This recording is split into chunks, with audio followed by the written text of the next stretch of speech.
1 month ago, I did the first PopCross Design challenge, where you take a base type of character, like Spider-Man characters or Ben 10 characters, and fuse them with 2 or 3 or more other kinds of characters that are unrelated out of pop culture that you really like the designs of, and try to make the coolest thing that you possibly can with that. I also sent out a call to my subscribers to do their own version of this and send them in. And in part of today's video, I'll be showing off the stuff that was sent to me, as well as giving out prizes like PopCross Studios hoodies to some of my favorite submissions. But on top of that, for the art that I'll be making in this episode, I'm doing another PopCross Design challenge, but this time with Godzilla. Though I won't actually be picking the different characters that I'm fusing with these Godzillas myself. I've enlisted some help from both the awesome art channels DempseyJ Illustrations and Katelyn McCaigue, who if you haven't heard of before, I highly recommend checking out their stuff, or checking it out again if you have heard of them, because on top of all of this, I have given them characters to do fusions with as well, and they'll be releasing their own fusion videos at the same time as this one, which I'll have linked in the description and the pinned comment. So let's start this off by seeing what characters they gave me to work with first, shall we? Let's go! Hit like if you want, subscribe if you feel like, but either way, enjoy the show. Okay, so first off, John is going to give me a character to work with. I'm very excited to see what you got for me. Thought I'd go a bit retro with this, and I've got the Big Slammu from Street Sharks. Oh, Going old school on this one, so something really old school from my childhood. All right, so now Katelyn, what character have you got for me to work with? So I love Ghibli franchises. That's like some of my favorite movies, but I got you the Ohmu from Nausicaa and the Valley of the Wind. They're just cool, and like the plating on them is really awesome, and I love their weird giant spherical eyes. I just thought this would be a really fun one to combine with like any of the Godzillas. Hey Harold, you got a minute? Champagne and I got a multiverse question for you. Well, sure thing, Benny boy. I've been to dang near half the universes out there. What you got for me? Was seriously asking the guy who murders kids about this first, Benny? Oh, you're still hung up on that, Dr. Champagne. If it makes you feel better, I ain't killed no kids in at least a year or something. A year? What kids did you kill a year ago? Alright, calm down. Harold Dunn did a lot of deplorable stuff in his day, but he's our prisoner now and he ain't killing kids no more, and he's still the most likely to know about some big friendly Godzillas we could bring back to Heath's world to take out some of the toughest kaiju that stomp around smashing stuff there. Oh, y'all are looking for Godzillas, huh? Well, it's been a month of Sunday since I last seen one, but I reckon I did see a few in my day. Said you were looking for a friendly one? Yeah, figured we could give one to Heath for his birthday since his world is overrun with giant monsters that he's always having to fight. I mean, his birthday ain't until the end of March, which makes a lot of sense because he's an Aries if I ever did meet one, but no shame in getting a head start on this now, huh? Wait, that's the plan? You want to steal a bleeding giant protective monster from another world to give Heath for his birthday? Yeah, you knew that was the plan. We talked about this. No, we bleatin' didn't. All I said was I wonder how many Godzillas is out there in the multiverse, and you ran off saying we should ask folks if they've seen anyone they were traveling to other dimensions. Yeah, right, I guess that's true, but I was thinking it, and I just figured you was thinking it too. Anyway, Harry boy, what do you got for us? Well, the first thing that comes to mind is the big Ohmu Zilla from Dimension K784. It's said in that world that the big guy used to be the youngest of 4 big old beasties just like it. But the other 3 were killed off in some giant kaiju war centuries before, then this one went dormant for a good long time. But when humanity got well past the industrial age and started tearing down too much of the natural world, the big Ohmu Zilla was woken up in a real hissy about what humanity was up to. Came out swinging and smashing buildings, breathing its crazy atomic hydro rays, and being right tough to kill since its back is plated up like a 20-ton tank. Plus, the thing can swim through stone, believe it or not, so anytime they sent some big old bombs after it, it would just dive into the earth and swim to safety. Alright, so what changed and got this thing being all buddy-buddy with human folks? Well, you see, Ohmu Zilla waking up got all the other kaiju rustling too. They started popping up like daisies and destroying even more cities than Ohmu Zilla done been doing. And Ohmu Zilla wasn't really against humans, it just wanted them to stop taking so much advantage of the earth. So when the other kaiju started stomping out too many folks, this thing took a real heel turn and started fighting back against them instead. Well, that sounds like pretty standard Godzilla stuff, to be honest. But if this thing has got other kaiju to deal with in its own world, we can't just take it from there and put it in another world, Benny. Its own dimension would get obliterated. Well, hold your horses there, Dr. Champagne, because this world does actually have other friendly kaiju running around too. There's this set of 4 other gigantic turtle kaiju that are apparently even older and tougher than the big Ohmu Zilla. And they also been fighting back against the not-so-friendly beasties. Real agile critters for their size too, so folks started calling them the Ninja Maras. And since they never went on a human-killing rampage like the Zilla, lots of folks like the Ninja Maras more. They got them on lunchboxes and got TV shows about them. But I kinda got a soft spot for the big Zilla. Ain't its fault it was right cross with humans. Yeah, I was always a Street Shocks kid too. The toys were way more interesting. What's that, Sham? Nothing, it's weird multiverse stuff, I don't want to explain it.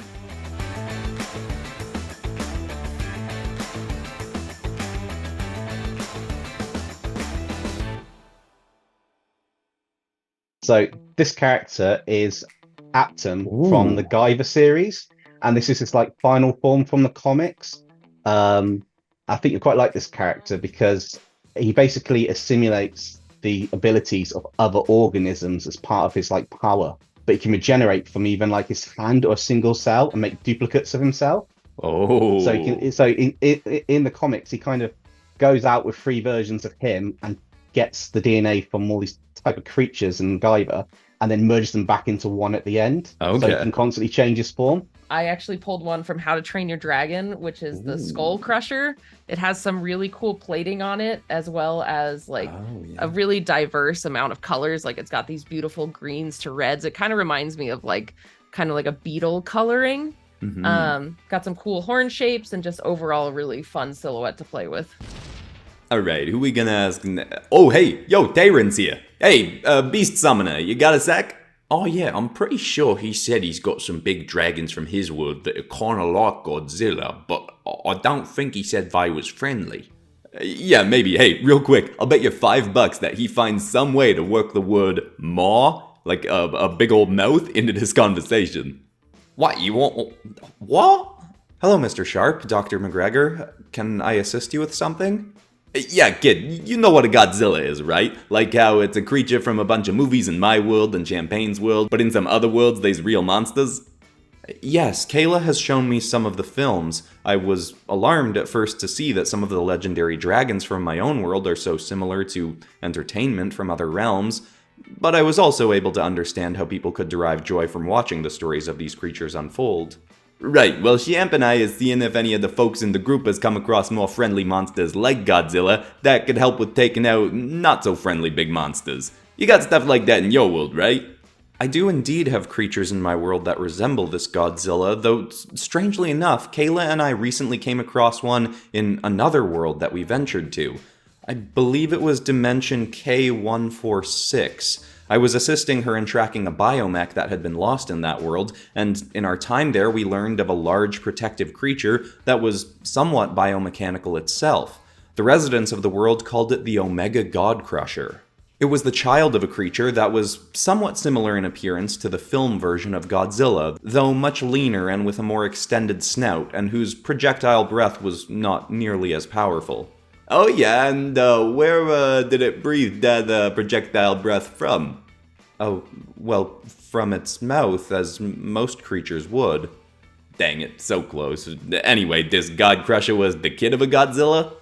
Yes, I suppose. Its parent was not particularly friendly towards humanity, but it was slain and left behind a child that was raised by a human named Shototopolis. Despite a name that would suggest otherwise, at least in my own world, he is a broad and stoic Scotsman who trained the creature to be a powerful protector to humanity, which was very much needed as various parts of the world were often under siege by monsters, made by a race of aliens that essentially used the planet as a testing ground for their own bioorganic experiments. Oh, that sounds kinda cool. I mean, not so good for the folks there. It's sorta weird to me that some universes we go to seem to have aliens and others don't. Do you think this dimension has got them and they just don't want to hang around with humanity? I mean, could you really blame them for not wanting to? But I'd bet some universes just ain't got them, like Tyrants here. Oh, actually, my universe has a planet full of mechanical beings that can transform into various weapons and modes of transportation. Excuse me? Alright, come on, that sounds like a whole other story. Let's just get back to this Godzilla thing. Yes, of course. This creature was not actually given its name until after it acquired a piece of technology from the aliens that were sending so many threats to this world. It attached to the creature and enhanced its entire physiology, awakening dormant abilities within it. You see, its own parent had been created by the aliens as well, but when the psychic link to the creature that they used to control it broke, they abandoned it and it essentially became lost in the number of other creatures they had. When the child of this creature acquired the technology of the aliens, its inherent abilities passed down by its mother were fully awakened, and it became able to spontaneously generate armor around itself, as well as absorb the abilities of other creatures it faced off against. With the creature as empowered as it had become, Sho became like a protector to his entire nation, and arguably even the world, riding the creature into battle against many other extraterrestrial threats. Wow, that does sound pretty cool. Did its fire breath get amped at all when it got this power up? Yes, indeed. Now the flaming atomic breath that it can spew from its maw is far more— I when he said the thing, you owe me $5, champ. I literally never agreed to that.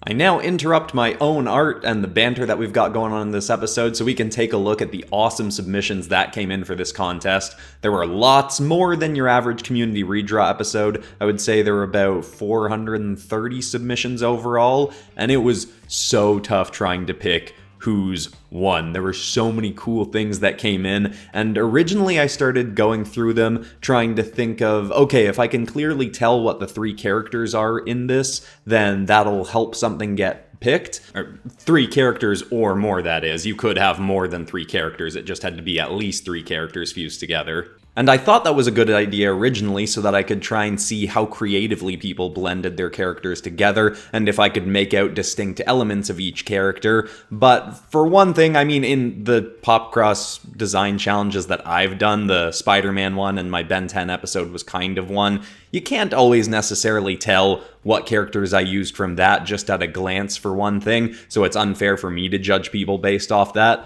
But also, secondly, and more importantly, I realized pretty early on that a lot of people would be using characters that I haven't necessarily heard of, or even just don't know super well and wouldn't recognize their design at a glance, even if I saw the actual character. So I very quickly stopped using that as a way to judge anyone's submissions and just went based off of how cool I thought something was, the creativity, the dynamism. I guess I don't even really know exactly what my ranking decision-making scheme was. It was kind of just like, when I saw something, if it really hit me, I was like, okay, this is going in the heavy contenders. And so originally I said I was going to do 3 winners, and there are 3 prime winners that are getting sent PopCross Studios hoodies, but I will reply to the emails that were sent to me with the original submissions to get, like, you know, shipping information and all that. But I also decided that because I wanted there to be more winners, that I would do another set of 7 winners that will be sent access to every single PopCross Studios ink bundle that I've ever made. If one of the winners or some of the winners are in the PopCross Studios Patreon, they already have access to all my ink bundles, so we'll work that out and I'll send you something that you don't have from being a part of the PopCross Studios Patreon. And I guess I can also take this moment so that I don't have to do it at the end to say that the Godzilla posters that I'm making in this actual episode will be up on the PopCross Studios Teespring store as posters. I'll link them in the description, but they'll be pretty low down the list of description because there's going to be a lot of links in the descriptions because I'll link the, obviously, Katelyn, McCaigue, and DempseyJ illustrations videos that are happening on along with this one, and then social media links for everyone that won in today's contest who had a social media link. Some people don't have a place where they post their art online. But anyway, I think it's about time that we get into announcing the actual winners for today's episode. The first of the PopCross Studios hoodies is going to KGB Art Factory. And if you like what you're seeing in this piece, make sure to check out KGB Art Factory's Instagram. It will be linked in the description and pinned comment. And this is a super cool and dynamic and wacky fusion of Gear 5 Luffy mixed with the mask, mixed with Ghost Rider. Incredible stuff, way better traditional artwork than I could do, and I'm very happy to be sending you a hoodie. Our second hoodie is going to Tristle Crown, who honestly I saw this piece and could not tell if it was traditional and painted or digital art, but either way, it is absolutely incredible. So make sure to check out Tristle Crown's Instagram as well if you want to see more awesome stuff like this. And this is a blend of Spawn, the Headless Horseman, and Motaro from Mortal Kombat. Insanely good job on the horse body anatomy bits. So cool, and I'm very honored to be sending you a PopCross hoodie. And for the third hoodie, we have got Daniel Side, who goes by Danny K Side Art. Go and check out this Instagram if you like what you're seeing in this image, because I know I absolutely love this. It is an epic dystopian sci-fi sort of image, with the main thrust of the image being a blend of DC's Red Hood mixed with the Lone Ranger from the 1950s TV show, and with Genji from Overwatch. So incredibly cool, the environment helps frame the piece so well, and that head and visor is just, so crisp. I'm gonna get to your hoodie as soon as possible. And now I'm gonna rapid fire off our equally awesome 7 winners of the PopCross Studios ink bundles, whose social media links will also be linked below if they provided one. And first we've got Aiden Clausen, who mixed Garchomp from Pokemon with SCP-682, and Ada Aguafort from Dimension 20.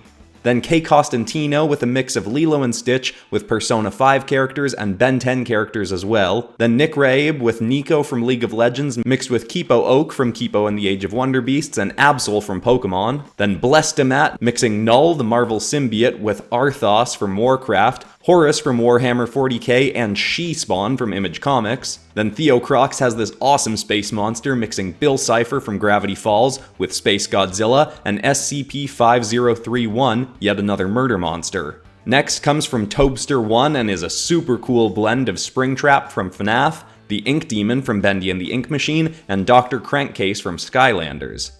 And last but definitely not least, we have this super cool image from Invisible Ven, of 3 characters, none of whom I've admittedly heard of before: Green Phoenix from Scissor 7, Leofotia from Promare, and Izanagi no Okami from Persona 4. I'll be in contact with all of you to send you PopCross ink bundles or something else if any of you are on the PopCross Studios Patreon. I forgot to check before recording. But now, back into more Godzilla Design Challenge.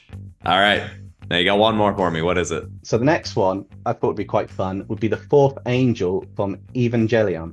The design's kind of simple, but at the same time it's kind of like got that whole core in the center, kind of like a mask or kind of like an armor effect, but almost skeletal in a kind of appearance.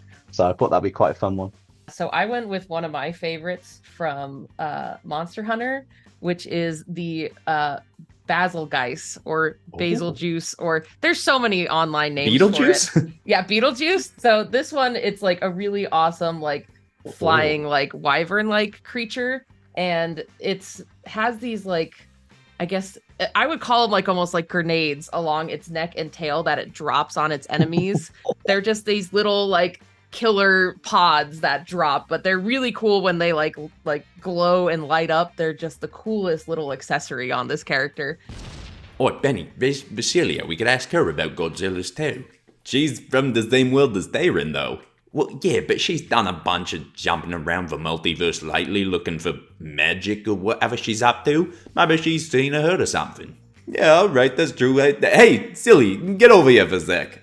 Hello, friends. It is not Panini Friday today, unless this world's days of week line up differently from what I remember. Nah, you're good. We was just wondering if you've seen any Godzillas. You know, like big old monsters that might look something like this in any of your multiverse traveling. We're looking for a birthday gift for your boyfriend. This is strange timing for that. Heath's birthday is not until late March. He is clearly an Aries. Besides, how would you give gigantic monster as gift? Also, his world has far too many gigantic monsters as is. Yeah, but we was thinking we could find him some good ones that could help his world to get rid of some of the worst monsters they got. Ah yes, Heath had similar idea at one point.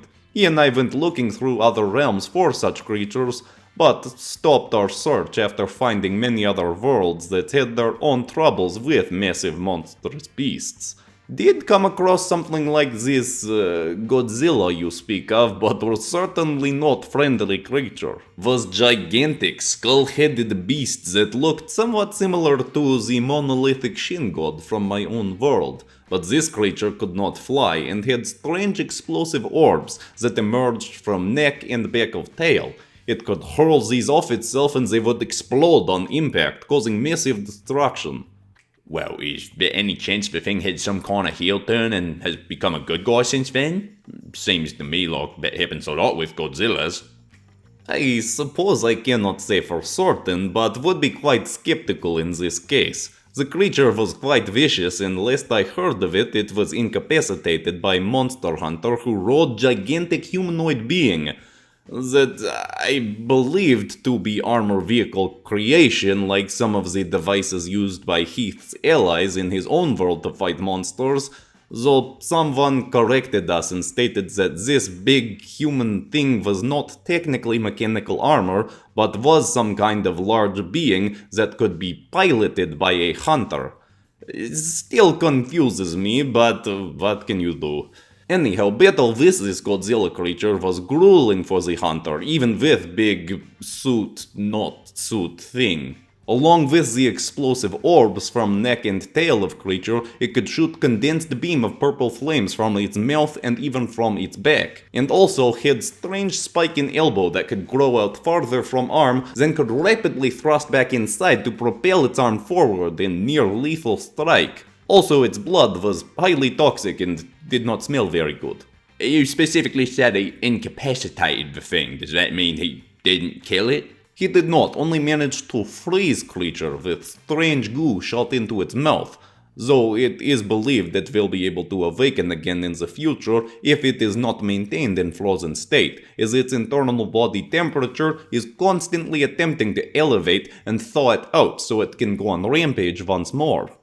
Well, yeah, that probably isn't one we'd want to give to Heath as a present then. Yeah, no kidding, and if he's had this idea already, then he's probably already figured out that ain't a smart thing to do. Indeed, the good creatures he found were needed in their own worlds, and the bad ones like this, you obviously would not want in your own world. Alright, well, back to the drawing board, I guess. Maybe we could just get him a nice hat. Well, that's a pretty big downgrade from a Godzilla to a hat. What do you have against hats, Dr. Champagne? I think I could use hat myself. Shall we go hat shopping? Hey, like my ma always says, if you ain't got a nice hat, you're a big ugly rat. Oh my god, I actually have heard her say that one.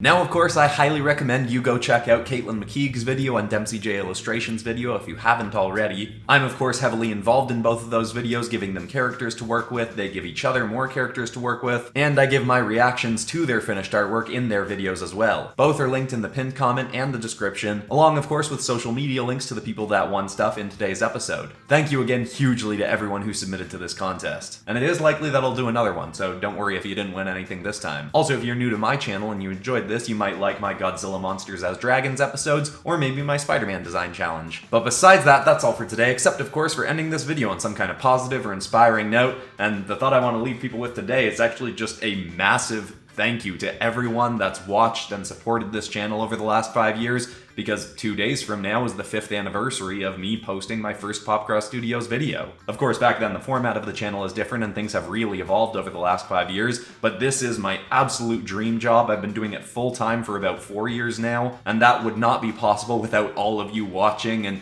giving me ideas like SCPs or Minecraft or FNAF or anything else that I'd never heard of before or hadn't worked with before that I wouldn't have thought of working with without you all giving me ideas. And I am just so incredibly grateful for all of you watching and enjoying my work and engaging and submitting things for community redraws. So just massive thank you all so much. And here's to another great 5 years coming up. I love you all, and I'll see you in the next episode on Monday. Goodbye.